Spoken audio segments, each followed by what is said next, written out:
pessoal do direito! Na nossa análise de hoje, a gente vai desvendar alguns conceitos que são, assim, a base de tudo no direito constitucional, essenciais para qualquer estudante da área. Imagina só a cena. Um país acabou de criar uma constituição novinha em folha. Isso cria uma dúvida gigante. O que acontece com aquele mar de leis antigas e como é que as regras novas começam a valer de verdade? Ok? Vamos mergulhar nisso. Para facilitar, vamos pensar num kit de ferramentas de arquiteto. Primeiro, a gente olha os materiais de construção, que são as normas em si. E depois, a gente vê como fazer a reforma, ou seja, a transição do sistema antigo para o novo. Bom, para começar, a gente precisa entender que nem todos os materiais da nossa nova construção são iguais. As normas constitucionais não têm todas a mesma força nem começam a funcionar do mesmo jeito. E a chave para entender como essas normas funcionam na prática vem de uma classificação clássica desenvolvida principalmente pelo grande mestre José Afonso da Silva. Então, aqui está o pulo do gato. As normas basicamente se dividem em 3 tipos, de acordo com sua eficácia, ou seja, o poder que elas têm de produzir efeitos no mundo real. Vamos analisar uma por uma. Primeiro, temos as normas de eficácia plena. Pensa nelas como uma ferramenta que já vem pronta para usar. Tirou da caixa, já está funcionando com 100% da sua capacidade. Ela é direta, completa e não depende de mais nada. O exemplo perfeito disso está no dia a dia. O transporte público gratuito para quem tem mais de 65 anos. A Constituição garantiu e pronto. O direito existe e pode ser exigido na hora, sem precisar de nenhuma outra lei para dizer como. Em seguida, vêm as normas de eficácia contida. Elas também são de aplicação imediata, começam a valer na hora. Só que elas já nascem com uma condição. O poder público pode, no futuro, criar uma lei para dar uma restringida no alcance delas. O exemplo clássico aqui é a liberdade de profissão. A regra é: todo mundo pode exercer o trabalho que quiser, ponto. Mas a própria Constituição já avisa que uma lei pode vir depois e estabelecer qualificações. É o caso de médicos, que precisam de registro no conselho, ou advogados, que precisam da OAB. A lei contém essa liberdade inicial.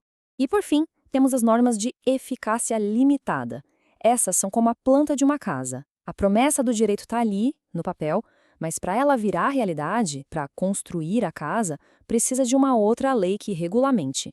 Elas não produzem seus efeitos mais importantes sozinhas. Um caso emblemático é o direito de greve dos servidores públicos. A Constituição garante esse direito. Mas como ele vai ser exercido? Quais os limites? Tudo isso depende de uma lei específica que venha detalhar o assunto. Sem ela, o direito fica meio que no vácuo. Olhando essa tabela, o resumo fica bem claro, né? A diferença principal está em 2 perguntas. A norma já sai produzindo todos os seus efeitos imediatamente? E a segunda, o alcance dela pode ser diminuído por uma lei no futuro? É isso. Muito bem. Agora que a gente já entendeu os materiais de construção novos, como é que o arquiteto lida com o prédio antigo? É aí que a gente entra no mundo do direito constitucional intertemporal. Essa é a pergunta de $1 milhão numa transição constitucional, né? O que fazer com todo o ordenamento jurídico que já existia? O que fica, o que vai embora e o que precisa ser adaptado? Para lidar com isso, existem 2 fenômenos principais. O que é adotado no Brasil é a recepção. A ideia é simples.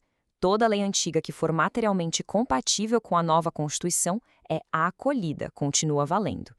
Já a desconstitucionalização não é aceita por aqui. Para a gente, quando uma nova Constituição entra em vigor, a antiga é revogada por completo. Fim de papo. E o fenômeno da recepção é bem poderoso. Um exemplo fantástico é o do Código Tributário Nacional. Ele nasceu como uma lei ordinária, mas quando a Constituição de 88 chegou, ele foi recepcionado com um status superior, de lei complementar. Por quê? Porque a nova Constituição exigia que aquele assunto fosse tratado por lei complementar. Ou seja, quem manda no status da lei recebida é a Constituição nova. Para fechar, vamos falar de mais um fenômeno com um nome um pouco diferente, mas que é super importante de entender: a repristinação. A repristinação é, basicamente, o retorno da vigência de uma lei que já tinha sido revogada. A regra geral no Brasil é que isso não acontece de forma automática. Se uma lei C revoga a lei B, que por sua vez tinha revogado a lei A não ressuscita só porque a B foi revogada. Para ela voltar a valer, a nova lei tem que dizer isso expressamente.